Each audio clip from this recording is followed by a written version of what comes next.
बीड जिल्ह्यातील गोदावरी नदीपात्रात सुरू असलेल्या पाहणी आणि कारवाईच्या प्रक्रियेवरून प्रशासनाच्या भूमिकेबाबत ग्रामस्थांमध्ये संभ्रम आणि नाराजीचं वातावरण निर्माण झाले।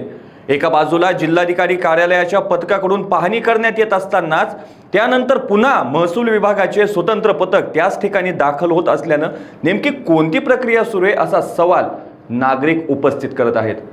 गेल्या काही दिवसांपासून गोदावरी नदीकाठीवरील वाळूसाठे, उत्खनन आणि त्या संदर्भातील नोंदणींची तपासणी सुरू आहे। मात्र एकाच विषयावर वेगवेगळ्या सरकारी यंत्रणांकडून वारंवार पाहणी होत असल्याने प्रशासनाच्या समन्वयाच्या अभावाची चर्चा रंगू लागली आहे।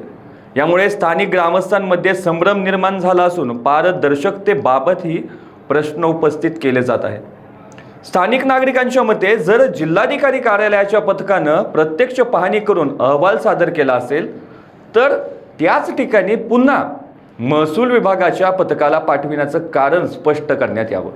संबंधित प्रकरणात प्रशासनाने एक संघ भूमिका घेऊन वस्तुस्थिती जनतेसमोर मांडावी आणि सुरू असलेल्या पाहणी व कारवाईबाबत अधिकृत माहिती द्यावी अशी मागणी ग्रामस्थांकडून होत आहे।